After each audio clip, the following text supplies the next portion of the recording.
It was one of those late summer days in a suburban Ohio town, the kind where the air's just starting to turn crisp, and the Walmart parking lot's a zoo with back-to-school chaos, parents hauling cartloads of notebooks, kids whining for snacks, and minivans circling like sharks for a decent spot.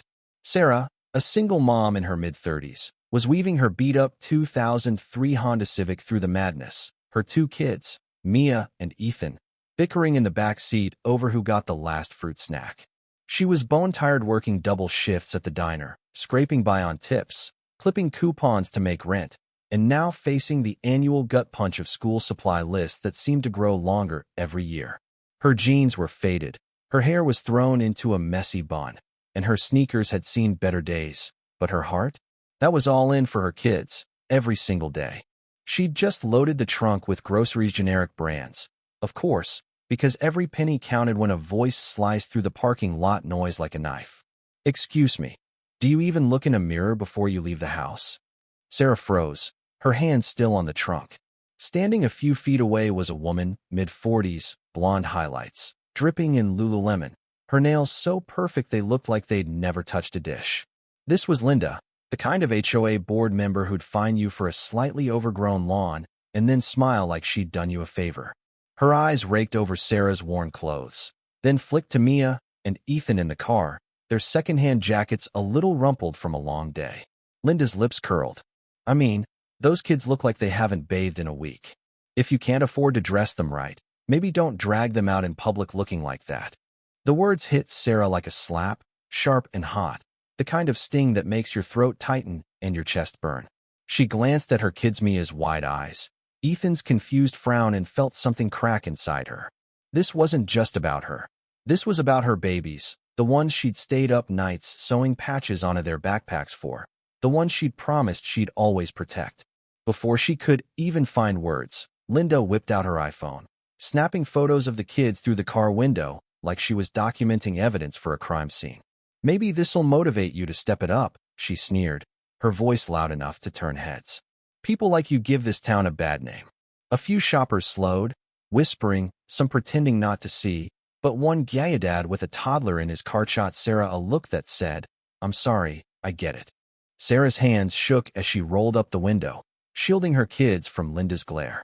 "Let's go, sweethearts," she said, her voice steady for them, even as her heart pounded.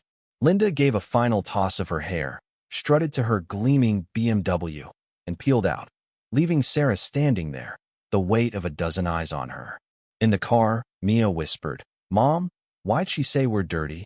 And Sarah forced a smile, saying, "Some people just don't know how to be kind, baby." But inside, she was screaming. This wasn't just a bad moment. It was a public shaming, a knife twisted into every sacrifice she'd made to keep her family afloat. The days after felt heavier, like carrying an extra bag of groceries you can't put down. Sarah went through the motions, flipping pancakes at the diner, helping Ethan with math homework, tucking Mia in with a bedtime story, but Linda's words echoed, gnawing at her. She'd always prided herself on resilience, on stretching every dollar, on teaching her kids that love and hard work mattered more than money. But now she felt exposed, like the world had seen her struggle and judged her for it. At work, her friend Carla, a fellow server with a laugh that could light up a room, noticed the strain. "Hey, you okay? You look like you're carrying the world," she said one slow afternoon. Sarah shrugged, mumbling, "Just some rude lady at Walmart." But the truth was, it wasn't just Linda. It was the fear that her kids would carry this shame, that they'd start believing they were less than because of it. Then, a week later, it got worse. A regular at the diner, Mr. Thompson, a retired teacher with a gentle voice, pulled Sarah aside. "I hate to tell you this," he said, "but I saw some photos online, your kids, in that parking lot. People are talking, but not all bad. A lot of folks are mad about what happened." Sarah's stomach dropped. Those pictures, the ones Linda had snapped like trophies, were out there, floating on Facebook, maybe even the local mom group's page. She could imagine the comments, some cruel, some pitying, all of them picking at her life like vultures.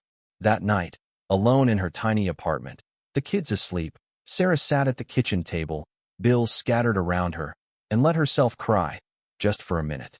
But then she wiped her face, took a deep breath, and decided this wasn't going to break her. Not her, not her kids.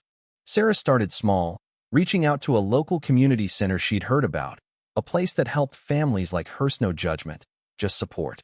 She met Diane, a caseworker with a warm smile and a knack for listening. Over coffee in a cozy office, Sarah spilled the story: the parking lot, the photos, the way Mia had started asking if they were poor. Diane didn't flinch. She just nodded, handed Sarah a list of resources: food pantries, free school supplies, even a clinic for checkups, and said, "You're doing better than you think. You're a fighter." For the first time in weeks, Sarah felt seen, not as a poor mom, but as a woman doing her damn best. But it wasn't just about resources. Sarah started volunteering at the center, sorting donated clothes, tutoring kids after school. She wanted to give back, to build something stronger than the shame Linda had tried to pin on her. And slowly, her kids started to shine again. Mia, who'd been so quiet, began talking about wanting to be a librarian, so I can give kids books for free. Ethan, only 7, drew pictures of their family, always with big smiles, like he was reminding them who they were. Sarah poured everything into them, teaching them that their worth wasn't in their clothes or their bank account, but in their hearts, their grit, their love. Then came the turning point. One evening, scrolling through her phone, Sarah stumbled across a post that stopped her cold. It was Linda, on the town's community Facebook page, crowing about the mess of a family she'd called out at Walmart, complete with a blurry shot of Sarah's car. The caption was vicious, mocking their clothes, their failure to keep up appearances, and it had racked up likes from her HOA cronies, the kind of people who'd nod along to keep her happy.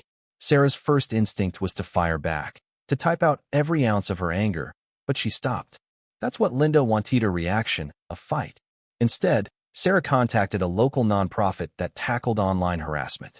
They were quick, guiding her to report the post, get it taken down, and even explore legal options if she wanted.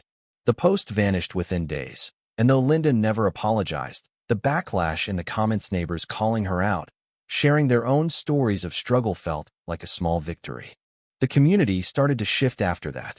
Sarah spoke at a town meeting, her voice shaky at first, then strong, sharing what had happened, not to shame Linda but to call for kindness, for people to see the battles behind the faces they judged. Her story hit home. A local bakery donated backpacks for kids. Teachers stayed late to tutor. Neighbors offered rides or shared meals. What had started as a moment of cruelty became a spark for something better, a reminder that one voice could ripple out, could change things. Months later, on a chilly fall morning, Sarah stood in her apartment, watching Mia and Ethan get ready for school. Their jackets were new, donated, but proudly worn, their faces bright with the kind of hope that no one could take away. She thought back to that parking lot, to Linda's smirk, and realized it didn't sting anymore. It had hurt, sure, but it had also pushed her to fight harder, to build a life where her kids could thrive, where they'd know their worth no matter what anyone said. She wasn't just surviving now. She was building something: community, strength, a legacy of love. As she drove them to school, the radio playing softly, Sarah caught Mia humming, Ethan sketching in his notebook. They were okay, no, they were more than okay. They were hers, and they were unstoppable. But she couldn't help wondering, what makes someone like Linda tick? Was it jealousy, insecurity, or just a need to feel superior? And how many others out there were fighting battles no one saw? So what do you think?